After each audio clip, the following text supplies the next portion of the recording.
Most people think if we use pesticides, if they're in our diet, that it's safe, that somebody's out there watching for us.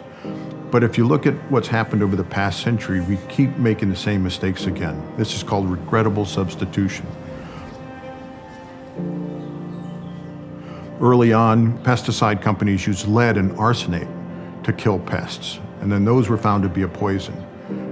They were replaced with DDT, which was then later found to be a poison.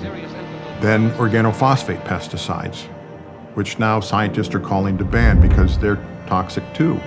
Now we're shifting to neonicotinoids and pyrethroids, but there's already evidence that those are toxic. We keep making the same mistake time and again. We can find hundreds of chemicals in the bodies of pregnant women and children, even before children are born.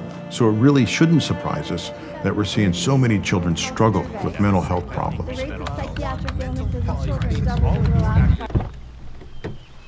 Over the past 30 years, I've been studying how chemicals impact children, and sometimes it seems overwhelming. But I've also begun to find that there's some simple solutions.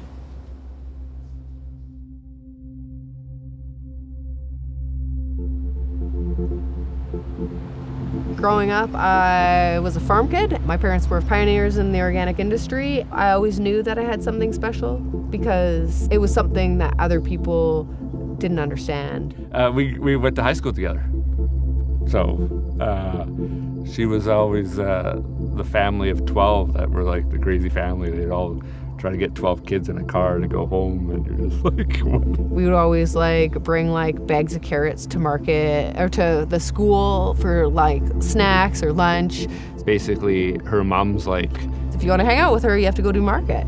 So I'm like, okay, well, I guess I'm going to the market every Sunday. And then the crazy thing is, just because of how their family is we would come back from the market, we'd unload everything, and then we'd be canning pears until midnight. And I'm like, oh, this is my day off. So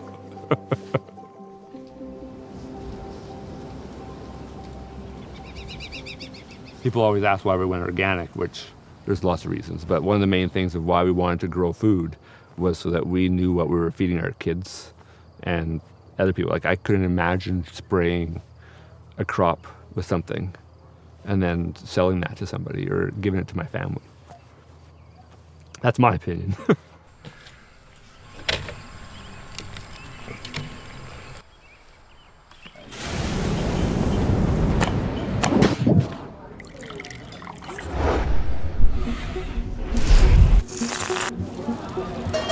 Can you taste the difference?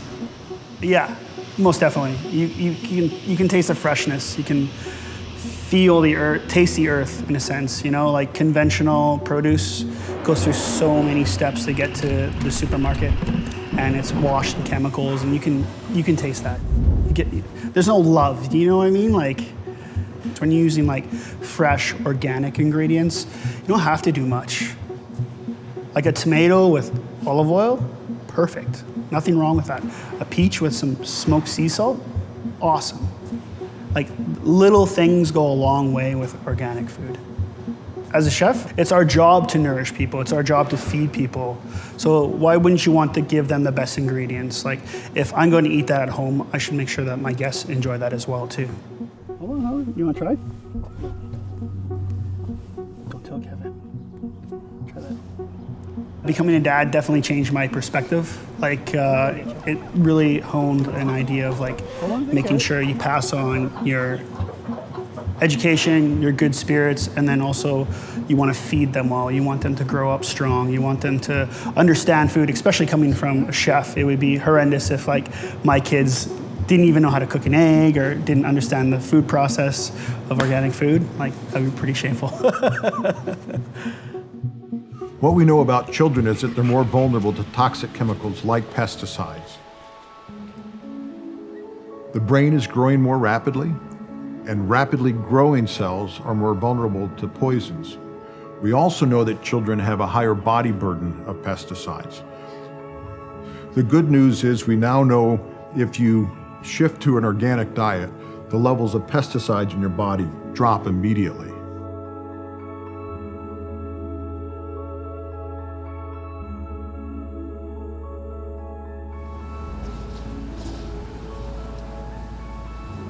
It's important for me that the next generation, whether it be my kids or someone else's kids take over the land that I've farmed and can continue to farm it the way that we farm it and can continue farming it organically. If there is one thing that I learned from my mom is, teaching that next generation, teaching those young kids, that's where the future is. It's lots of impact. There's the environmental impact of what it's doing to the environment, to our water source, sky, air pollution, all that. And then there's also the other side of what it's doing to each person in their bodies. Like cancer rates are skyrocketing. Like you gotta wonder if that's coming from what we're putting into our bodies. I have a friend of mine that actually grew up on a conventional farm, working for his dad. He grew up spraying and his dad would have him spraying. So at the age of 36, he got cancer. Like crazy, like how many people at 36 get cancer? And they equate it to the pesticides that his dad was having him spray. So it's sad. I gotta do exactly. The biggest difference to me is the known versus the unknown. I know that everything that we do farming organically, I know it's okay for me. I know what's in my food. I know that there's standards that are being followed. People around the world in North America and Europe and India are increasing the amount of organic food they're eating. A recent survey found that 85% of Americans eat organic some or all of the time. At some point, we'll hit a tipping point and eating organic will be the norm.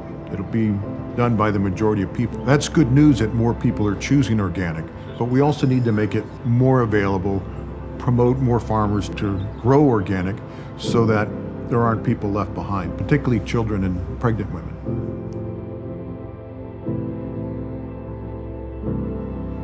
What we do every day, like the food that we eat, has an impact on us. It has an impact on our health. It has an impact on our children's health.